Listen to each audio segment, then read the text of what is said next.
आखिर भगवान शिव ने अपना तीसरा नेत्र कब कब खोला था और भगवान शिव के तीसरा नेत्र खोलने पर क्या क्या प्रलय हुआ था।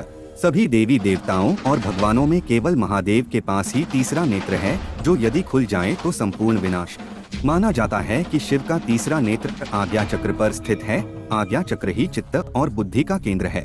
वेद और शास्त्रों के अनुसार इस धरा पर रहने वाले सभी जीवों के 3 नेत्र होते हैं। तीसरा नेत्र दोनों आँखों के ऊपर और मस्तक के मध्य में होता है, लेकिन तीसरी आँख कभी दिखाई नहीं देती है। तो चलिए जानते हैं कि आखिर भगवान शिव ने अपनी तीसरी आँख कब कब खोली थी। एक पौराणिक कथा के अनुसार एक बार भगवान शिव ने हिमालय पर्वत पर एक सभा का आयोजन किया था। सभा में सभी देवताओं, ऋषि मुनियों और ज्ञानी लोगों को बुलाया गया। इसी दौरान माता पार्वती वहां पहुंची और शिव जी की आंखों पर अपने दोनों हाथ रख दिए, जिससे सृष्टि में अंधेरा छा गया। लगा जैसे सूर्य का प्रभाव समाप्त हो गया हो, धरती पर हाहाकार मच गया। ऐसी दशा में शिव जी के ललाट पर एक ज्योति पुंज प्रकट हुआ। इस ज्योति पुंज के खुलते ही पूरी धरती में फिर से रोशनी हो गई और सब कुछ पहले की तरह सामान्य हो गया। भगवान शिव के तीसरे नेत्र के संदर्भ में कई सारी कथाओं का वर्णन किया गया है और ऐसी ही एक कहानी है कामदेव की।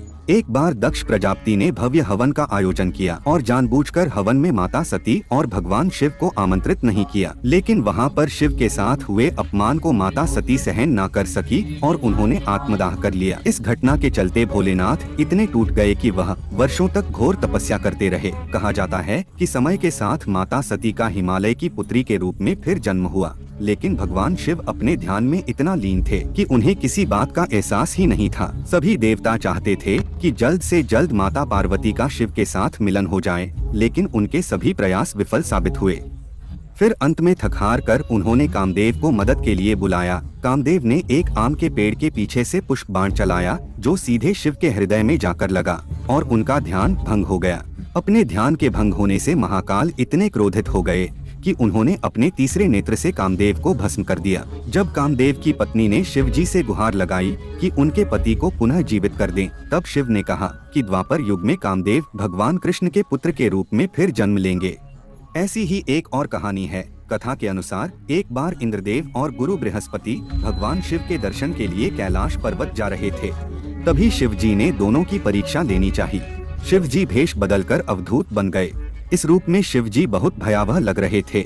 शिव जी इंद्र और बृहस्पति के मार्ग में खड़े हो गए। अवधूत को देखकर इंद्र और बृहस्पति हैरान हुए। इंद्र को देवराज होने पर अत्यंत घमंड था। उन्हें लगा एक साधारण अवधूत द्वारा देवराज का अपमान हो रहा है।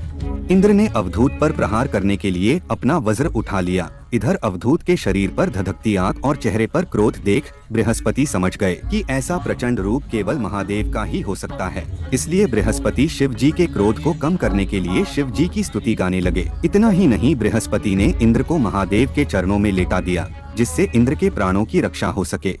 तब शिव जी ने इस तेज को एक समुद्र में फेंक दिया, जिससे जालंधर का जन्म हुआ। अगर आपको यह वीडियो पसंद आया और आप ऐसा ही और वीडियो देखना चाहते हो तो वीडियो को लाइक और चैनल को सब्सक्राइब करें।